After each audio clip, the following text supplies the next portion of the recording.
Avant, le consommateur, il faisait quoi? Il allait au boulot, il était avec sa famille, et entre-temps, il fait quoi? Il se divertit. Il regarde la télé, il regarde le journal, et quand il a un besoin, avant, qu'est-ce qu'on faisait? 90% du temps, on demandait à la famille, aux proches, on utilisait le bouche à oreille, ou alors on utilisait l'annuaire, les bonnes vieilles pages jaunes, et ça se passait comme ça. Aujourd'hui, avec le développement d'Internet et de l'utilisation des téléphones, la part du bouche à oreille ne représente plus que 50%. C'est la dernière étude de la FFB qui montre ça dans le bâtiment. Et donc, l'autre 50% va d'abord aller regarder sur Internet pour choisir un professionnel pour faire sa rénovation. Autre phénomène auquel vous devez vous adapter, c'est que pour se divertir, maintenant, qu'est-ce qu'on fait? On regarde les téléphones. Et qu'est-ce qui a remplacé la télé et le journal? Du moins, une bonne partie. C'est le temps qu'on passe à regarder des photos, des vidéos sur les réseaux sociaux. Et qu'est-ce qui a remplacé les bonnes vieilles pages jaunes quand on a un besoin, qu'on recherche quelque chose? C'est notre ami Google. Mon prof de physique, quand j'étais en 4e, me disait « Rien ne se perd, rien ne se crée, tout se transforme ». Eh bien, c'est ce qui s'est passé, ça s'est transformé.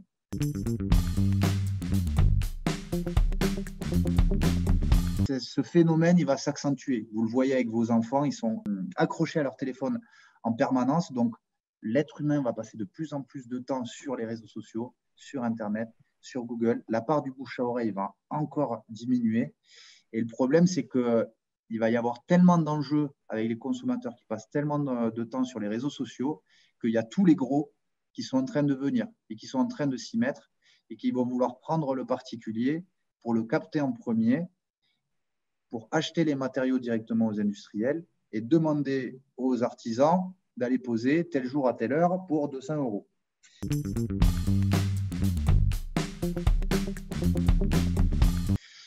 Il y aura une grosse partie du marché qui sera captée par Amazon ou par des sites de grande distribution qui capteront le particulier et qui demanderont à des sous-traitants d'aller poser. Et ça va être une part qui va être de plus en plus importante parce que la pub Internet, elle va coûter de plus en plus cher. Et c'est ce qui se passe dans plein de secteurs. Et moi, mon combat, c'est que ça ne se passe pas dans le BTP parce que je suis convaincu que si on est plein de petits à s'unir, on peut être plus fort.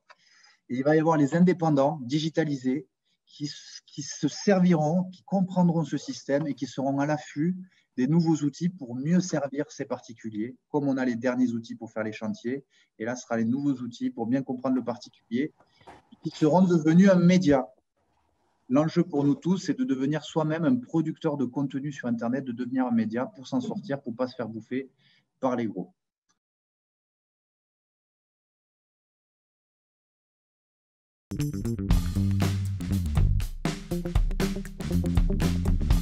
La première, la plus importante, vous démarrez, vous vous installez, c'est maîtriser Google. Je vous l'ai dit, les gens, ils se divertissent, ils vont sur les réseaux sociaux. La probabilité que tu trouves quelqu'un au moment où il se divertit, qu'il a un besoin à côté de chez toi pour faire une rénovation sur ton corps d'état, elle est plus faible que quand il va sur Google, quand il va dans l'annuaire pour chercher quelqu'un dans une ville pour faire des travaux. Donc, la priorité au début, si tu veux, du business, c'est être là.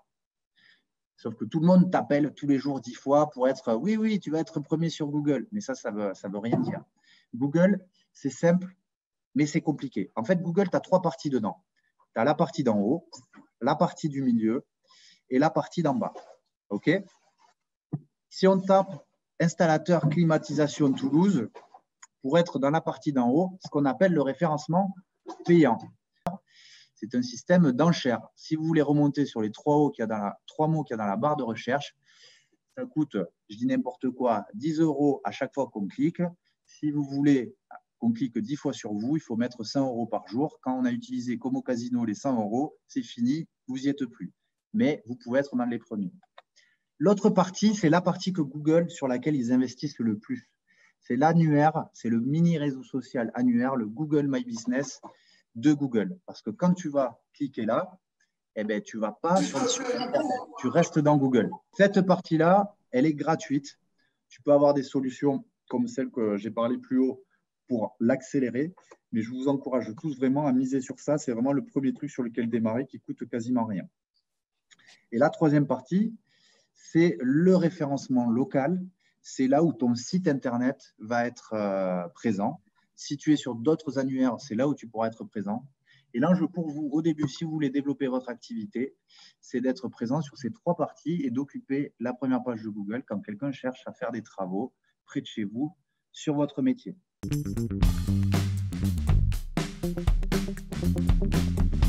D'avoir un bouche à oreille qui soit positif, parce qu'un client qui va vous trouver, comme avant, il va chercher à se rassurer, savoir ce qui se passe. 90% des consommateurs recherchent avis plus le nom d'une entreprise avant d'acheter.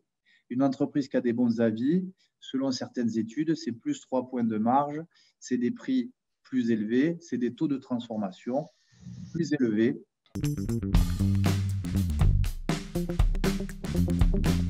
Ce qui me semble important, la pub Internet va coûter de plus en plus cher.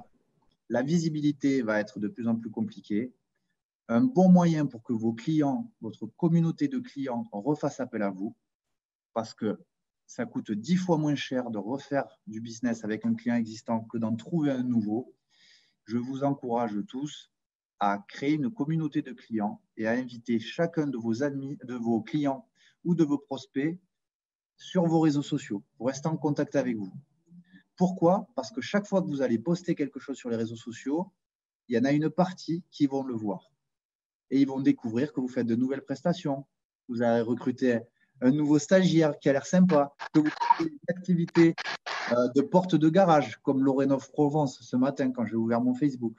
Et sachant que je lui avais acheté les fenêtres, je vais peut-être avoir envie de lui acheter ma porte de garage beaucoup plus facilement parce que j'ai confiance en lui, j'ai déjà travaillé avec lui. Et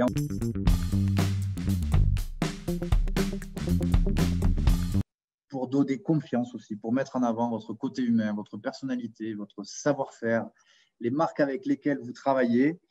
Et donc, c'est un peu plus dur peut-être de s'y mettre parce qu'il faut oser franchir le premier pas. Mais en tout cas, je pense que c'est un élément clé aujourd'hui et demain pour mettre en avant vos collaborateurs, votre savoir-faire, votre personnalité et vos valeurs.